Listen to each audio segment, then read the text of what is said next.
who can I trust That's the thing. to know? It's the localism. Yes, It's that's right. we talked when we interviewed Mark Sayers earlier this year. Yeah. We were talking about that with him, and it is the localism piece. It is, I want to know what my local community is doing. I want to read the local paper, a trusted news source. This is why this is where this trend has come from, or this future prediction. But also when it comes to the Christian, I think the local church and the local pastor will gain in importance. I want to read this so I don't mess it up. I also think that localism and the local pastor will become a more prominent figure for truth and trust, not just the pastor, but, communities of discernment, only if people begin to lose faith in social media and AI for telling us what is true. So churches and pastors will help people know this. You wrote this down for me. Yeah. Churches and pastors will help know people how to live. See, it's not necessarily about the information.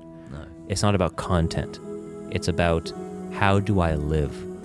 Kia ora koutou and welcome to Lunch on the Way. Today you are going to listen to Graeme and I's 4 future predictions or possibilities for local churches, given this advent of AI and what will change for the world. And by no means is this definitive. Are these predictions going to happen? What do we know? But what this conversation is really all about is what are some things we should really consider with the advent of AI, what could happen as a result, and what types of technology should we adopt or not adopt to help us be more human. And that is the question that is going to be a part of the next number of decades. It will be the question that rings throughout this decade. What does it mean to be human? And we believe that there are possible futures that we could go down, and some are better than others. But what this conversation, I hope, will ultimately lead to is you and me and Graeme and everybody reflecting about our use of technology and what we actually want to use AI for and what we don't want to use AI for, and how we can actually be more human in the future. If you think conversations like this are important and you want other people to learn about them, please subscribe or follow and leave a review, and that will help the algorithm know that this conversation is something people enjoy and are listening to. And as always, this music you're listening to is by my friend Josiah David Swim, and you can find him on Spotify. We hope you enjoy today's conversation. Well, hello, Graeme. Yeah, hi, Joey. Yeah. Welcome to another conversation, a Lunch on the Way. And, we have some preamble, and we're kind of time crunched, to be honest, right now. Graeme's taking the time to come in early this morning, so thank you. That's right. No, it's good. Traffic wasn't too bad. We're all good. We're all good. So we're just going to jump right into it. So there's been a lot of conversations out there about what does it look like for AI integration, not only within humanity, but AI integration within the church. And what does it mean to be human? And this has been a theme and a conversation we've been talking a lot about. A long time. And I think when I've been listening to some of these podcasts and some of these, like with ChatGPT 5 coming out and Anthropic coming out, I've just naturally gone to, okay, what is the future going to look like? And not necessarily just around AI, but generally speaking, it seems to be around that. We're at a bit of an inflection point or a pivot point. What have you been kind of seeing out there before we kind of go into some future thoughts that we've been having? Oh, well, just increasingly that AI, I mean, it's sort of subtle. We're both using it. Yeah. And AI, in some ways, of various forms, have been around for a while. If you're a person that has Grammarly, and most people do now. Yeah. Grammarly's, and even if you don't get the, I don't pay for Grammarly, I just do the free edition. Although I was talking to somebody the other day, and which I was a bit surprised, they pay for all who would probably be a much better writer than me. That was Mark. Oh, yeah, I'm cheap, so I don't pay for that. Yeah, kind likewise. Of stuff. But I've noticed even Grammarly has got better too. So it's in our emails. So in one sense, we're already using it. Yeah. And then you're using it a bit more as well, and we're all starting to use it because it is helpful. Yeah. Yeah, and so we have, I think, how many do I have? This is one of our most prepared conversations we've had since our metrics conversation.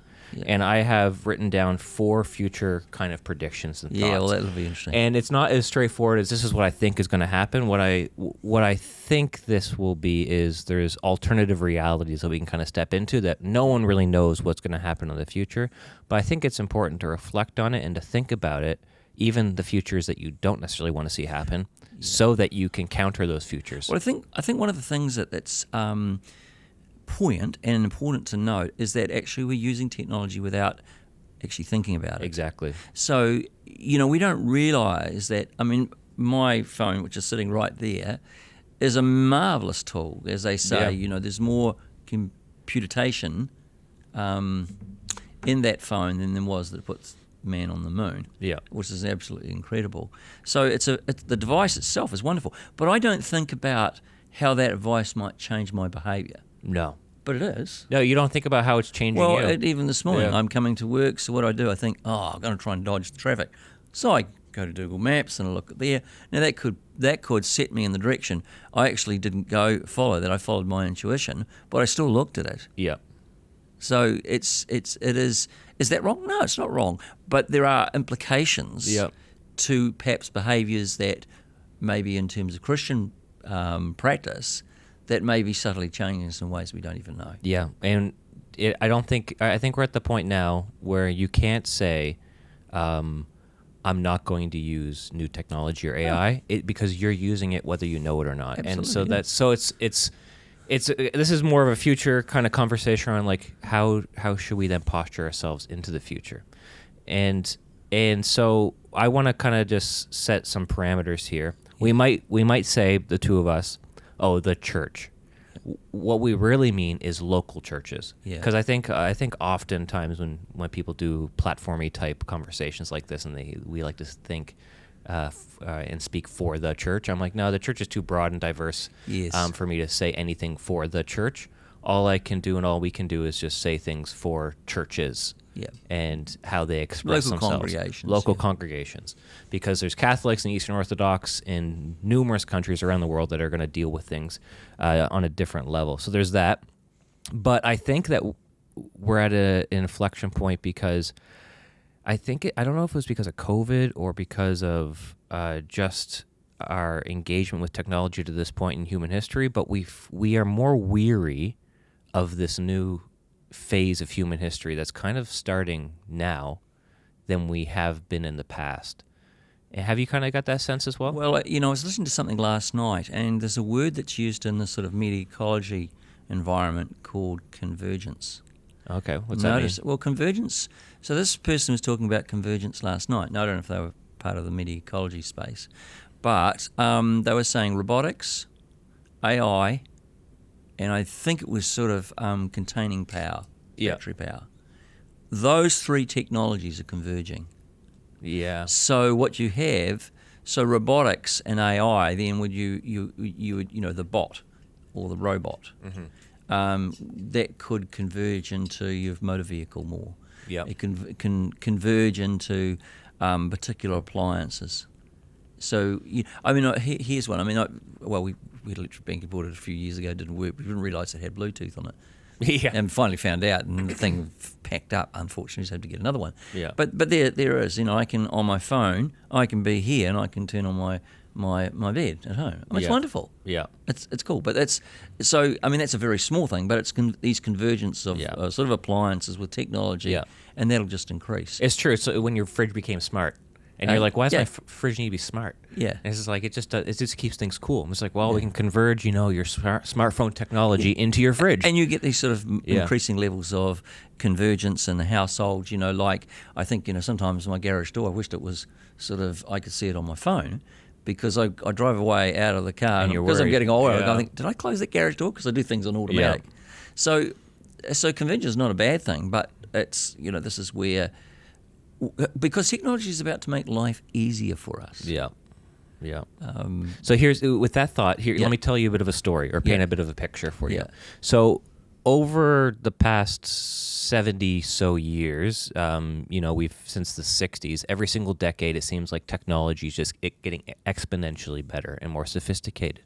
And this technology, for the most part, has improved human quality of life, our output, our ability to live, I guess, more prosperous lives. And so we haven't really thought of technology as being negative on the human person. Maybe the atomic bomb is one example of a negative technology. However, for the most part, when it comes to computational stuff, we're like, okay, this is good. Things are getting better. The internet comes, and we're like, yes, here we go. And then social media arrives with the smartphone and having a computer in your pocket. And we adopt it wholesale. No reflection whatsoever. Maybe there are a few minor voices out there, but they weren't listened to. And essentially, we realize now, even though we seem to not be able to detach ourselves from it, that social media and smartphones and the combination of the two are not good for the human. We just know that is true. Yeah. So I think what's happening now is, because we know that this younger generation, Gen Z and younger millennials, and even older people like ourselves and yourself, as you've adopted this technology, you've changed in ways that you might not like about yourself. Your attention span is going down. You just get sucked into doom scrolling online. Yep. The YouTube algorithm gives you things that you like, but you are also not fed things that you should read that you're not reading or watching. Yeah. And so there's negative effects. So I think what's happening right now is people are realizing, technology isn't always better, bigger and better. There can actually be technology that is worse and makes us worse.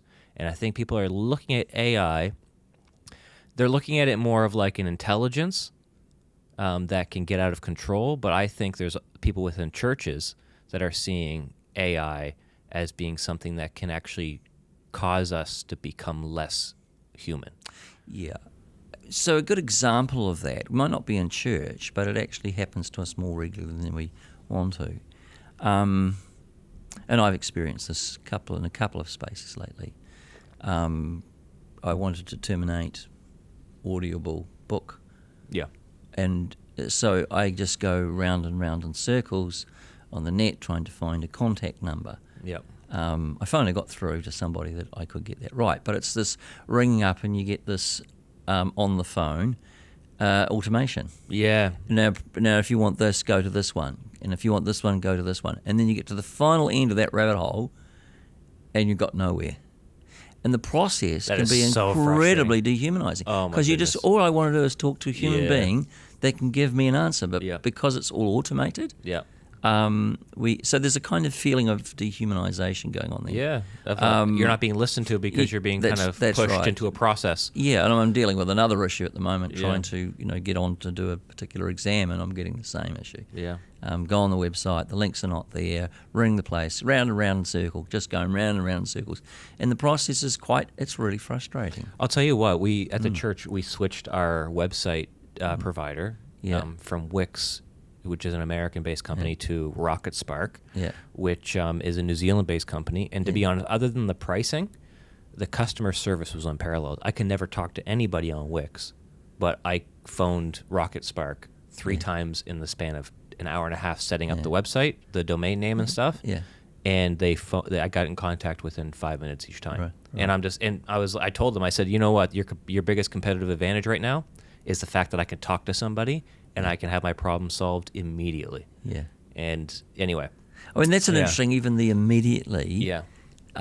Because that's a way in which we've now been conditioned too. Yeah, true. So, the frustration comes to us because we can't immediately deal with the issue. Or I'm being heard. Yeah. And somebody knows that I have a problem. Not just some computer, someone knows. Yeah. Anyway, so let's get right into it. All right. So we've got 4. And so our first future prediction is this. Well, I kind of wrote this and then Graeme looked at it and then we've kind of edited it a little bit together. So Millennials and Gen Z will become increasingly suspicious of AI and its effects on the human being. We've just talked about that a little bit. So my hope is that churches will push more into an embodied and incarnational form of ministry rather than digital and technologically infused ministry. That's my hope. That's my hope. That's a good point. Yeah, your hope. My hope. I think we're all going to use AI, whether we like it or not, or know it or not. However, I think there are some uses of AI which will hurt humans and our capacity to think and even be present with one another. And I honestly think that governments in the next decade will slap public health warnings on AI.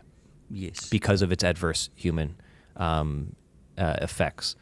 They won't ban it, I don't think, because of money they and won't. profit and efficiency, but they're going to say, hey, you should be wise about this. So that's my hope.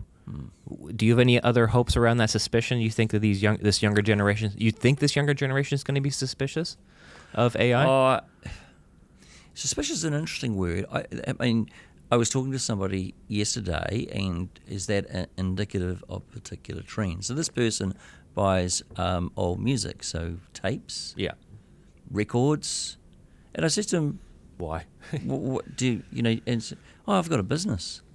I've got he said, it's a really good business. And I'm going, really? He said, yeah, you'd be surprised how many young people they don't want music. They want to hold it in their hand. Yeah. So that's telling me this sense of this reaction to, because the digital world is an unseen world. It lives in a space that you can't hold it. No. It's disembodied. It's exactly. So why the idea of having music I want to hold in my hand? You can't hold music in your hand, or you can hold a piece of music in your hand, but they want to hold that piece that produces that piece of music. It's material, it's substance. And so, I think there are some trends there that suspicion, perhaps, but hopefully. I think maybe there could be the push more for, I want the real. I want the real. Yeah, that's a good way to put it. I want the real. So that's your hope, and so you're seeing inklings of that a little bit. Yeah, I am seeing inklings of that, and I, that's one of my things, even with my grandkids. That, I said to my son last night, came around and because he was up here in Auckland, and we were just talking about it, and I said, well, one thing that I said, I'm not worried for my grandkids, but I said I do, that's a pressure point. Is they need to do stuff with their hands, because they're losing touch with their bodies because of the screen. Yeah. And it's everywhere. I even watched us at home. We don't in TV now, so we might have the TV on, but we're both on our I know devices, and I'm watching a YouTube clip, and because that's what I like watching, and Linda's doing something else. And I'm going. And I know all the stuff, and so you kind of slip into it. Yeah. I remember I was watching an online clip of someone talking about how video projections, or videos you watch on YouTube of somebody, they're thinking more in the graphic. I won't say the word or also get bleeped, but P-word graphic sense that person isn't a real person. Because there are thousands and tens of thousands and hundreds of thousands of that person projected everywhere, which makes them not real. Yeah, exactly. They McLuhan, the great McLuhan, he called it sort of being angelified. That wasn't quite the word, but that we turned into something that we're not. Yeah. And so that existence, our interaction with that, is in our mind. Yeah. Yeah, it's disembodied. Yeah, it's disembodied, and so the music bit, where people who are younger, and there's a thriving business businesses that are emerging out of this, is, well, what is music?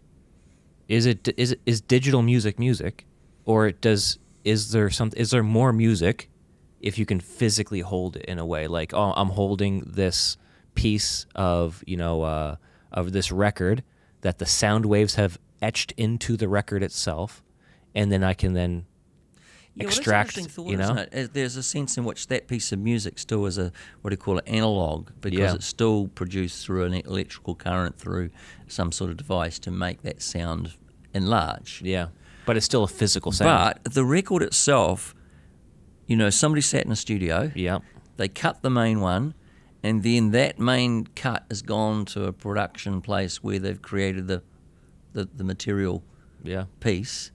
And then that material piece with a little, I don't know how a record works, but probably little fractions the on needle. So there's sort of a sense of materiality about that. And I wonder whether that's it. I don't know. It's so suspicion. Yeah, perhaps, but I wonder whether longing. Well, this longing. Longing is a good one. Longing. Yeah. Yeah.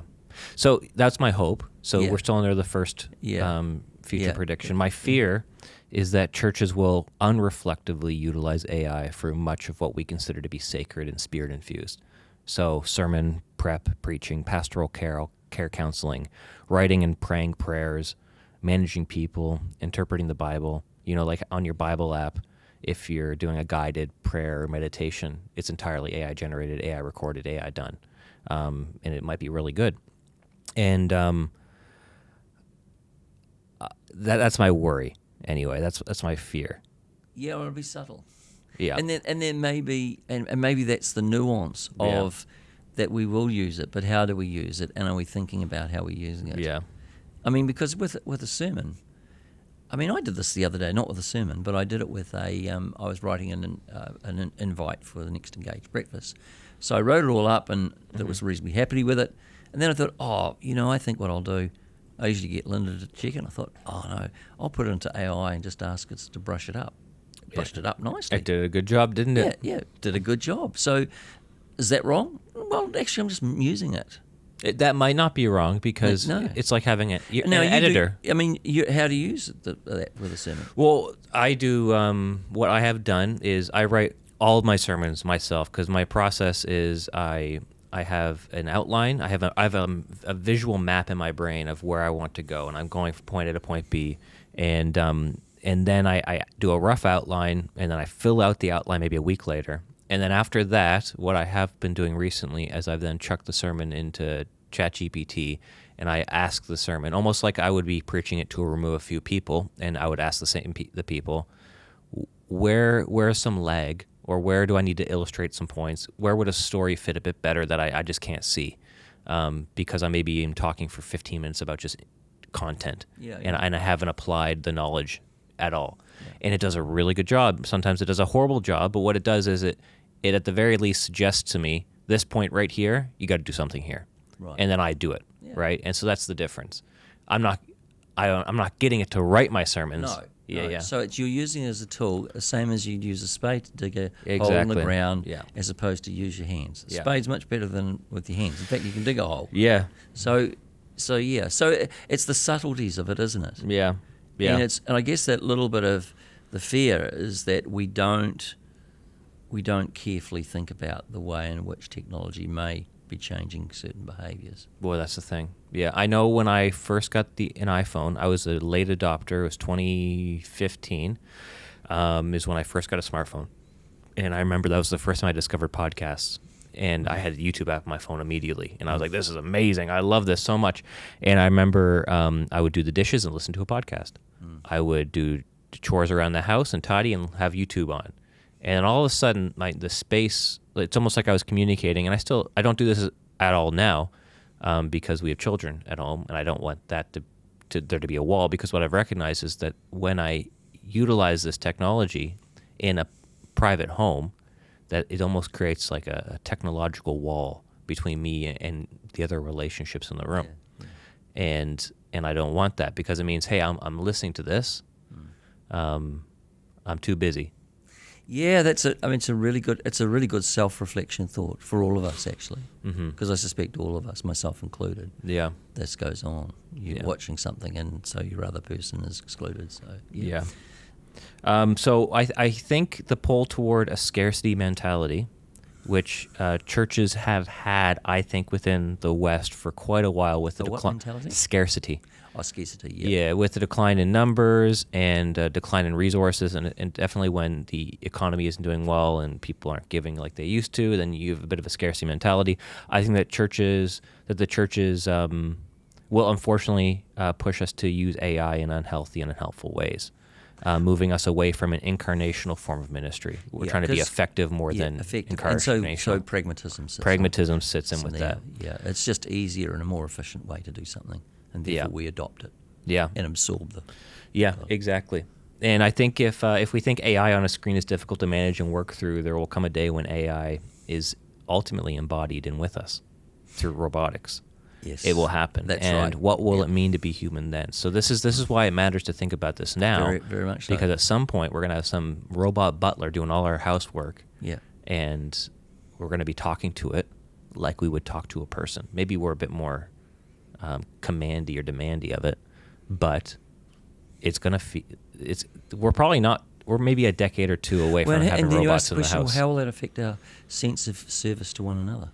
Well, that's the thing, right? Oh, I'll go because I've got the bot to I've got the agent to do it. And if somebody says to me, Yeah. So how's that going to affect community? Yeah. This is the thing. You know what? This matters. This deeply matters. So that's my hope, is that people are suspicious. Yeah. My fear is that we will just unreflectively move into using technology like we had social media. Yeah. And I think both are very real possibilities. No, I think you're right. Here's the second future prediction. Churches that are thoughtfully suspicious of AI will become an oasis for the world drowning in tech. Okay. So give me an illustration of what that might look like, because we're drowning in tech. We're drowning in tech. So our lives, well, you've already alluded to it, our lives are so infused with technology and screens and devices, and you're in a doctor's office anymore, and instead of talking to somebody next to you or reading a magazine, everyone's on their phones. When I was in Japan and we were on the subway, nobody was looking up. That's true. Everybody's looking down. And I think it's clearly having adverse effects within the human soul.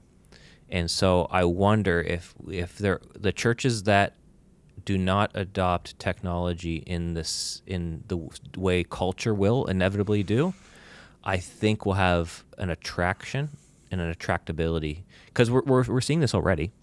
We're seeing this with those younger people who are attending churches.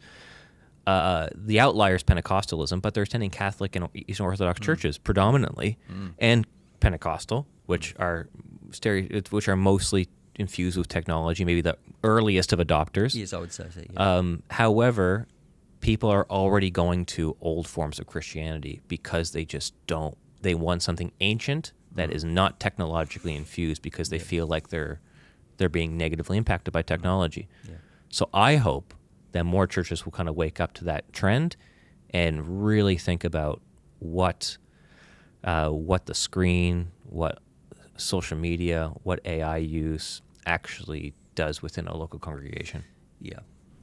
I mean,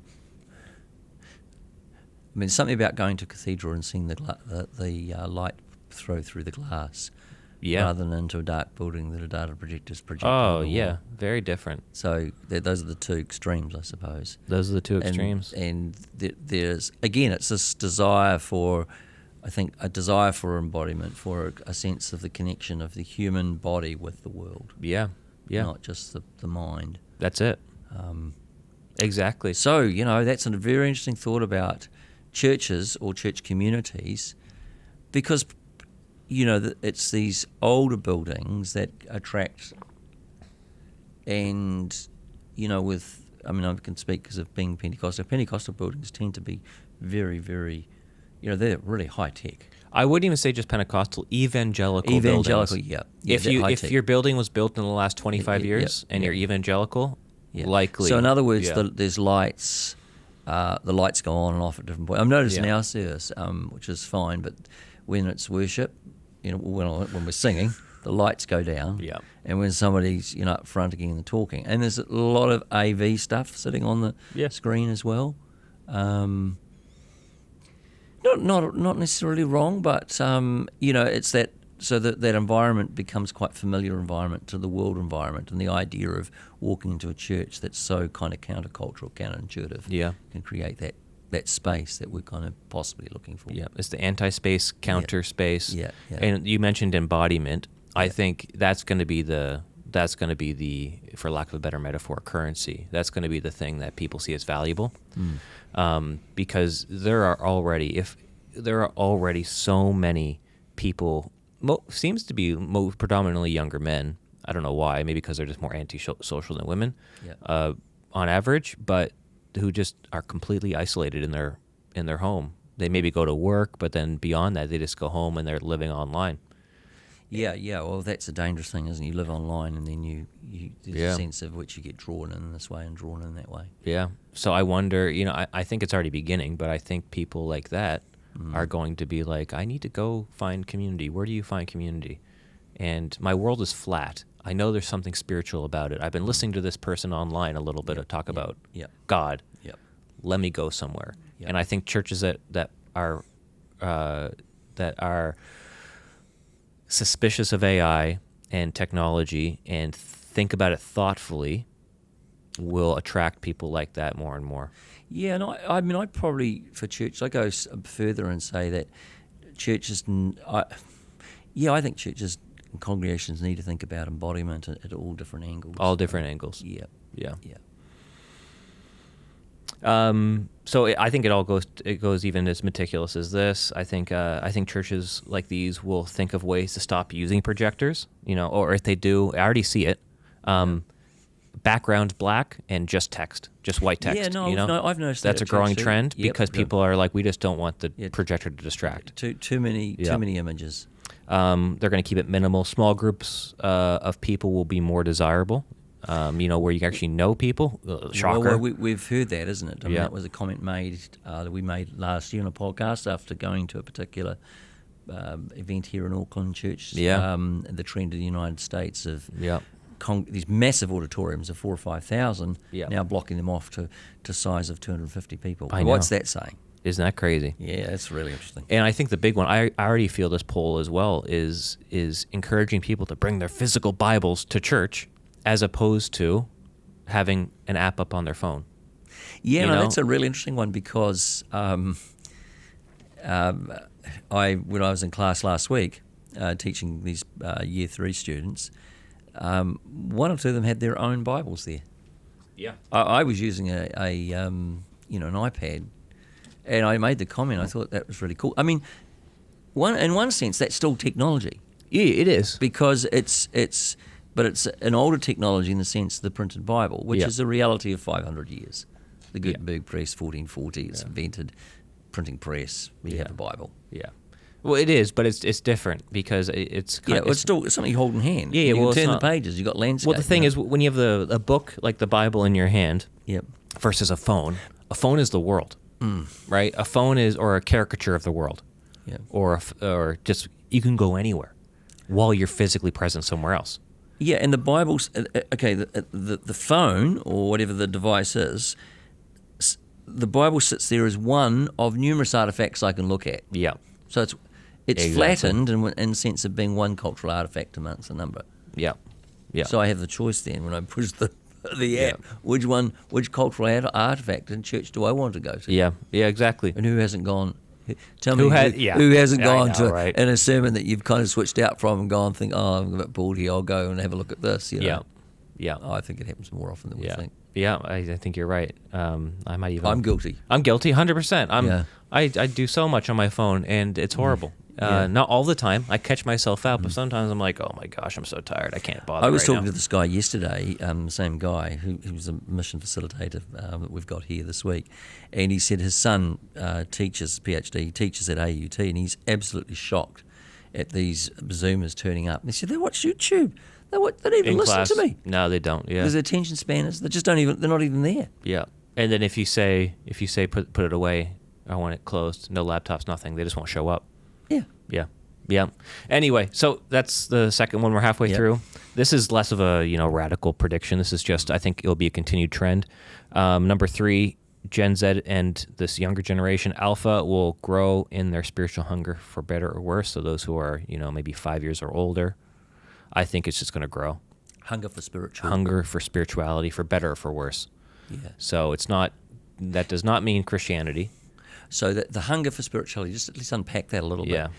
The hunger for, we use the word transcendence. The hunger for beauty, that I can grasp. Yeah. A sense of the other. Well, I think it's a hunger for a reality that is not just discernible through the 5 senses. Yes. That is not purely just material and flattened. Yeah. So flattened is a really helpful word, isn't it? It's the world they live in flat. I don't want to live in a flat world. Yeah.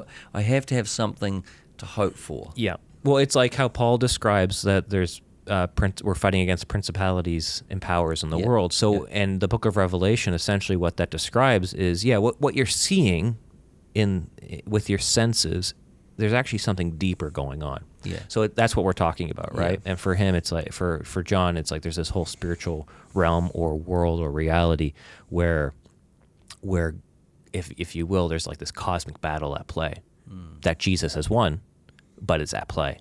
And what we're seeing are the effects of it in the world.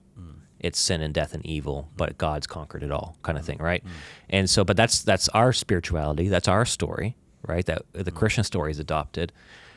But I think people are clearly looking other places. You know, the increase. I thought it was just so hokey when it first was talked about on reality TV shows. But in California and Los Angeles, crystals and mediums, even over more than a decade, have been on the rise in public discourse on shows that people just watch every day, like the Kardashians or whatever reality show, Real Housewives of enter and fill in the blank. That actually the world, the digital space is a space.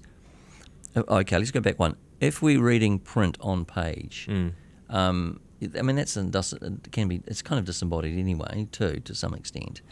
But you can still see those words. You hold it, the book. Yeah. The digital world is an unseen world.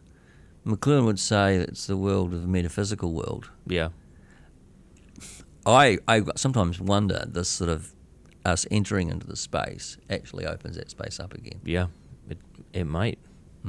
It also opens up, as some have suggested in the stuff out there. I haven't really looked at it. Opens up to the occult too. Well, yeah. Well, that's the thing. That's why I said for better or for worse. So, so the more we integrate ourselves, like you've just said, honestly, with technology through our phones, social media, AI, and this inevitable thing with Neuralink and our brains connecting to the web, the more disembodied the human will feel. Yeah. And so for a younger generation, it will feel like their souls are being divided and split in two. They will have a difficult time understanding what's real and false. They will feel like generations before them were really human. They really had their souls were intact. Whether that's true or not doesn't matter. They will feel now like they are living a more deficient human experience than previous generations, because we're already feeling like that now. Well, in other words, my reality. So what is reality? That's a good question. Yeah.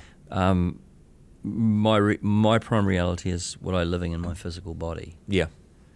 I read a book and a story, and I'm transported into a novel, of historical novel, and that's wonderful. Yeah. But it's not the real world. No. This is the real world. Yeah. Now I wonder when the digital space, because it's so powerful, it's so the imagery, and you could say, are we completely disembodied? Well, not completely, because here's what goes on. Your hands are still on the keyboard and they're still on the mouse. Yeah. But the body becomes subservient to the mind. Yeah. And so my question is, can that illusion of that reality become more a preferred reality than the lived experience of my own world? Because I can make that world. It already is. That's what I'm saying. And so you could see how we become schizophrenic. I'll give you an example. I played a game, World of Warcraft, back in the day. It's a massive multiplayer online role-playing game, and it is really fun. Yeah. And it's really fun, especially as a teenager when I was playing, is because you could escape. Yeah. You can escape your world and go into a fictional world that has real people in it. You're playing with real people, but you're creating a brand new story, and you're a hero. Or you can be a hero if you play well enough in the game and work with people well enough, right? And so that when I felt that, I was like, dang, this is escapism. And my friends and I, we all just stopped playing after a year of playing it, because we were just in too deep. Yeah. And I think that's definitely a point and a picture of it. But I think with that desire for spirituality, and for better or for worse, people are going to seek out experiences where they lack control, because they will feel so much control online and in that space and in digital technology, and because they feel like you just said the body is subservient to the mind. I think people are gonna look for spaces where they feel out of control. Yes, and you probably can get that illusion too. Yeah. So that out of control can be avatar bodies, which may have a fairly, depending what you like about your body or what you don't like about your body, but you might want to put something on there that looks like you, but you might want to take off that pimple or that disfigurement or whatever. Yeah. But then you're in a place where the others are doing that. Now it's open, isn't it? There's a sense in which you can't predict, because you can't predict the behaviour of the other person. No. So I don't know whether I wonder if it's this, we become gods with. We become gods. I think we yes. So I don't know. I did write a thought down like that later on. So here's the fourth one. This is the final one. Then we'll have kind of an application bit. So what will ultimately undo social media and AI and what did I write? What will ultimately undo social media and AI will be our ability to know what is real and true in the world. So it's what is true, what is a facade, what is fake, what is real. I think this is my hope, a little bit of a hope. Yeah. My hope is what will stop the accelerator from going to the floor on all this is the fact that we will not be able to know what's real in the world anymore online. Online space will just be like a fantasy world. I won't even be able to trust my news feed anymore. I'm going to be desiring newspapers. And ironically, this is the ironic bit, the legacy media institutions, New York Times, New York Post, London Times, New Zealand Herald, fill in the blank, all those institutions that have been under such suspicion over the past 20 plus years will become more valuable. You think so? I think so. Because people are going to want to know how you got that information. Yes, we understand. I think they will become more valuable, those institutions, only when they acknowledge their bias. And if they acknowledge their bias, which a lot of them don't, which is the biggest critique against them, then people begin to trust them again, because we have to trust them. Because we can't trust social media. Shocker, we can't trust podcasts like this because it's just someone riffing. Don't take anything I say or we say as truth. This is just a conversation.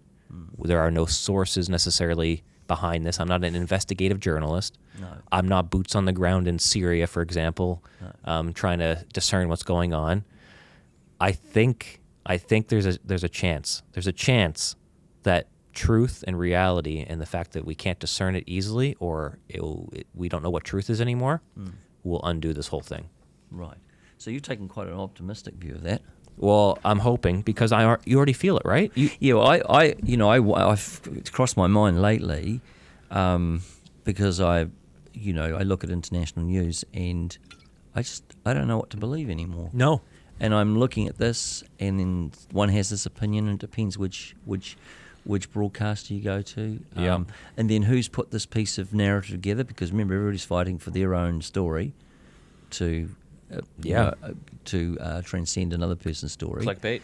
So I was thinking about the other day, and I think what sort of got me sort of wondering about this, because when we were in, and this is a bit of a sidetrack, when we were in the UK, we went to a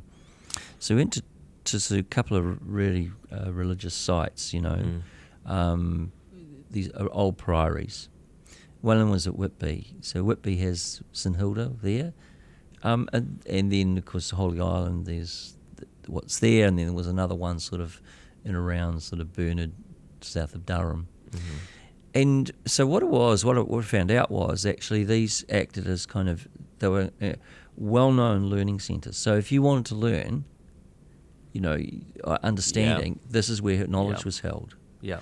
So in a world where the world had collapsed, so you're talking 6th century, Roman Empire's collapsed. Mm-hmm. So really it's the monasteries that hold the learning. And I just sort of I wonder how could knowledge implode? And if knowledge implodes, where will we know what's true? And who will we trust? Because human civilization is built on trust, isn't it? Yeah, well, that's... I mean, it's going to be there, because I live in Western country. I trust the banking system. Everything, this is... And if it starts eroding... Yeah. It's push that right to the end, you've got collapse. Everything in the world, this is what this is one of the biggest revelations I've had over the past year. Yeah. Everything in the world is trust and faith. Yeah. In something or someone. Yeah. Mostly it's in people. Yeah. So you get out, for a very simple illustration, you've set up here this morning, the camera and everything, because you trust that I'm going to say that I turned up at the time I did. Yeah. If I don't, trust is lost. Good news. You showed up. Yeah, that's right. Yeah. So human beings work on trust. Yeah. It's a basic. That's how we can collaborate. So I'll give you a social media example. I know now. I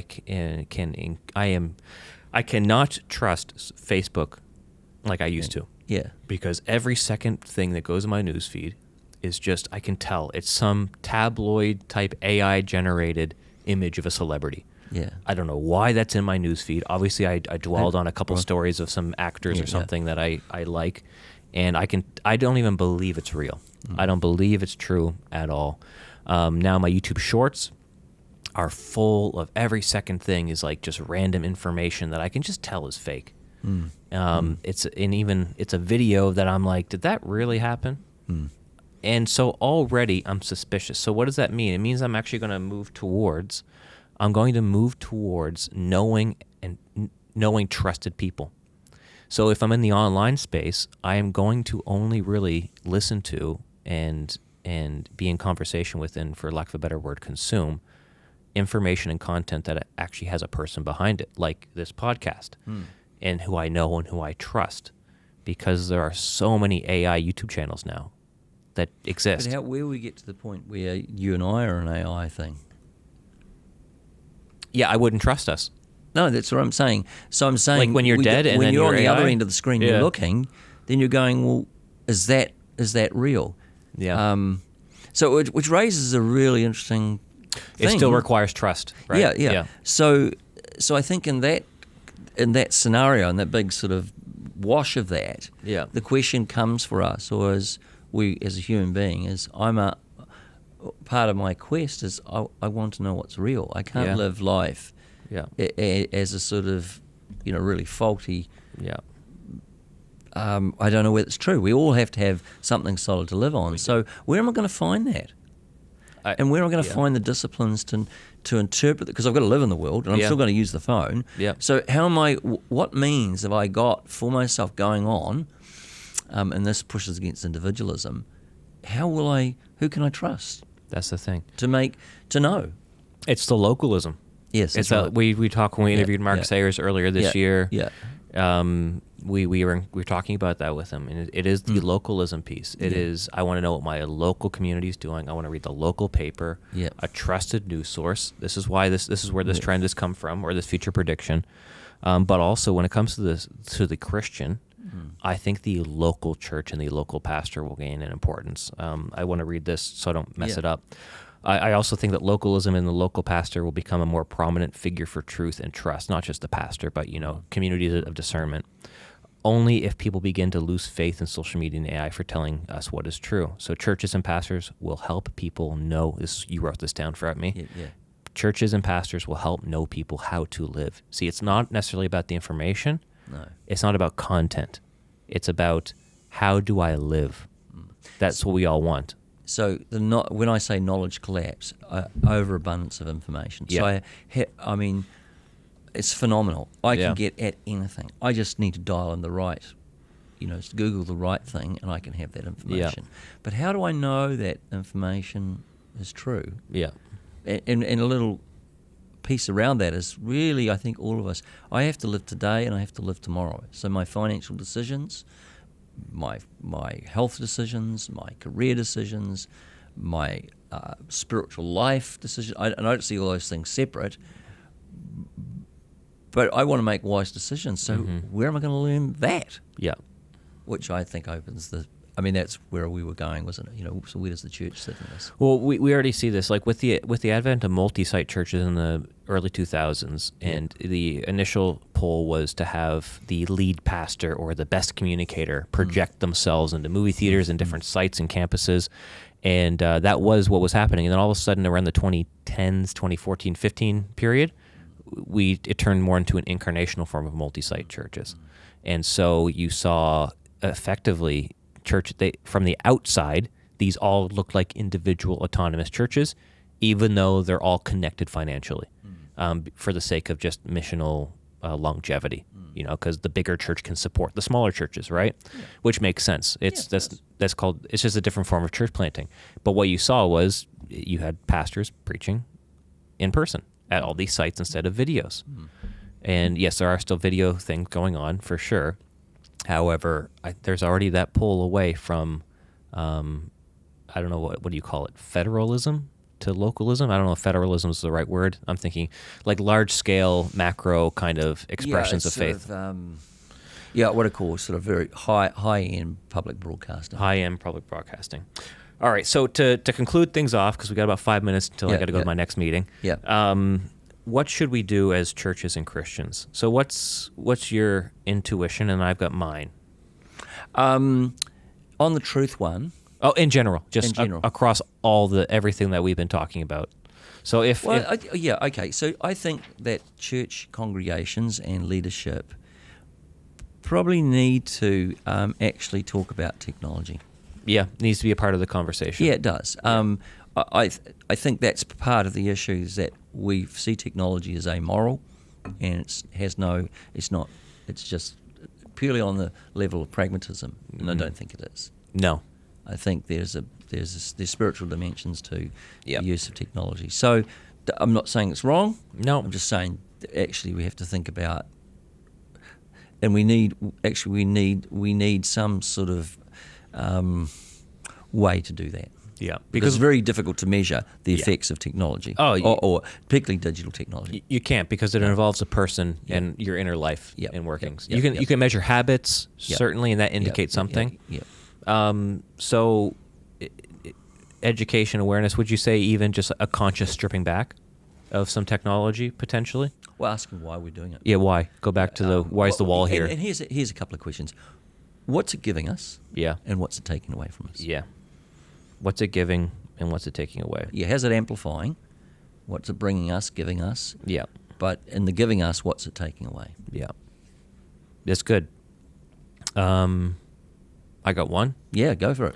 I think it goes back to one of the most fundamental things. I think what you mentioned is good and important, and I think it should be coupled with, then what do we build next? Yeah. Right? And I think the bit that we build next, it's nothing revolutionary. Like most of the church over the last 2,000 years, we're doing the same stuff. I think we invite people into prayer. Not just because we can't solve the problems we're creating with AI, which is true, and with technology and everything, but because prayer is the primary ministry of the church. Praying with people in the same room, hands on shoulders, kneeling at altars, sitting in silence, lighting candles, anointing with oil, taking the Eucharist. Prayer is the most human thing we can do, especially praying with others. Yeah, because the whole thing of the posture of prayer reminds us that we're dependent on God. Yeah. It reminds us that actually we don't know. Yeah. That posture and place of prayer opens the window to wisdom. Yeah. Yeah, exactly. And to discernment and asking God. Yeah.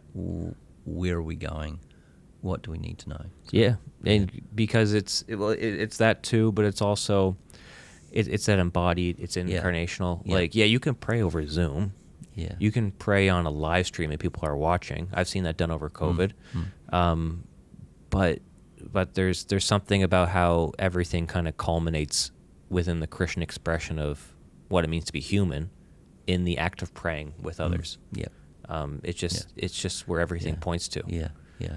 I have someone I know who is looking to attend a church. They don't know what church, but a church for the first time in a number of years, just because of where they lived. And the advice I really want to give them, I don't know how I'm going to organically give it to them without just being like, hey, you should do this, is don't just go one Sunday and be like, that wasn't good, and then leave.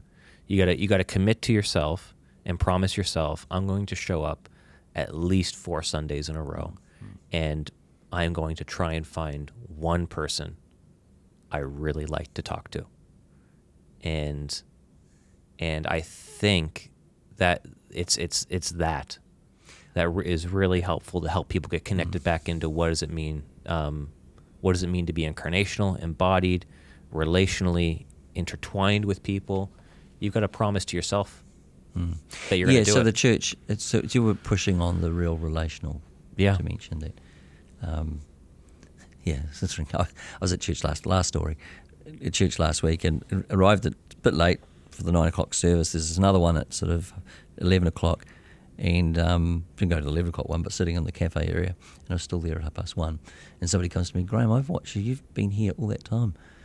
And the question was, so what's church about? And I said, well, exactly. Human connection. Yeah. Oh, to worship God. Yeah. But don't dismiss the human connection part. No, exactly. Yeah. Anyway, cool. Anyway, those are the 4 Right, things. they're wonderful. Good thoughts. We'll see what happens in the next Yeah. year. We'll do a 2026 version, and Yeah, everything's yeah. gone to custard because AI is now taking over the world. All right, thanks, Graeme. Okay.